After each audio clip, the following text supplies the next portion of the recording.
whātu Telefola Radio Samoa le nei tai au, alo mai o talo le asolulu. Tele tupe whaalu le malo o whaalawi loa i lana whaamama a venga o lo o awhai nei le tau o pāsesi o lo o whaonga i whemalanga i ngā lautele. Ono se lau tolu sfulu valu wafe le ana tatongi le malo mo nei whaalawi loa.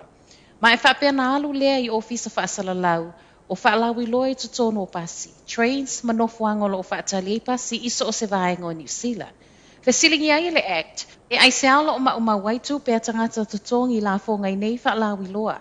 Tali o le Minister o Whimalanga inga Michael Ward i tala le Herald o ni tupe alu au ngā. O le fesoasoani le nei le malo o lo whaawau pia nei se i o ia Januari o le tausanga fōu.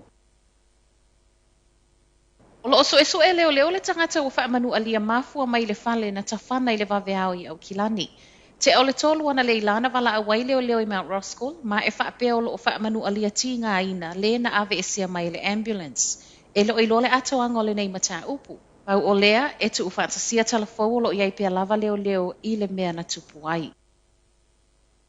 Wa autasi ma wa pasi al pale mene le pili o lo avele malo si anga le whaamasinonga na te whaasa ai tangata solitu la fono e umia pe whaonga ina la au malosi. O le pona pasi ai le whaitaunga lona tolu o le pili ma na lango ina uma e pāti.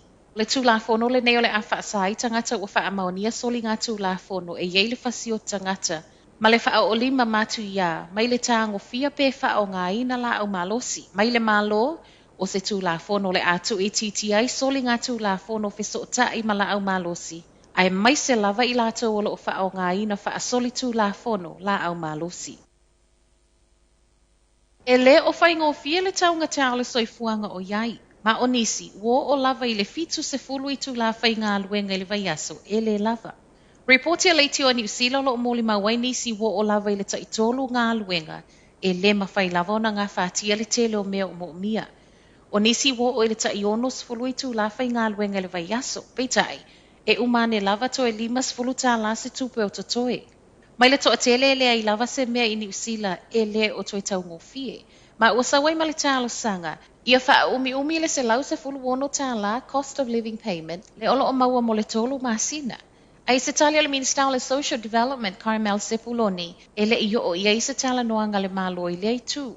O le vaiaso le nei la sa waifa amau ngā loa i o le sitanga e tolu tesi wha pasene o totongi o le nei tausanga wha atusa i le tausanga walu. Lata i se lau fale te tele o fale mai e New Zealand le saunga le mui taimi o mafue.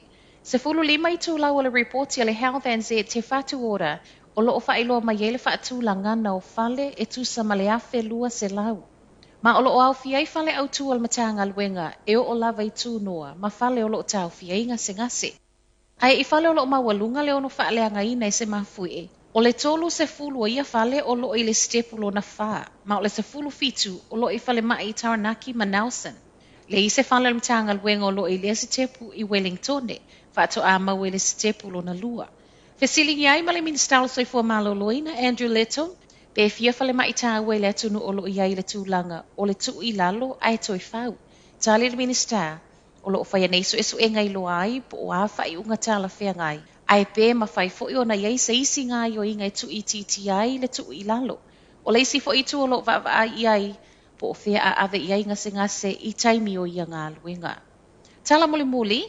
O iei nei le Spark New Zealand i le toi totongi ato refunds a le tusa ma le se lau se fulu tolu wafe o ana paanga.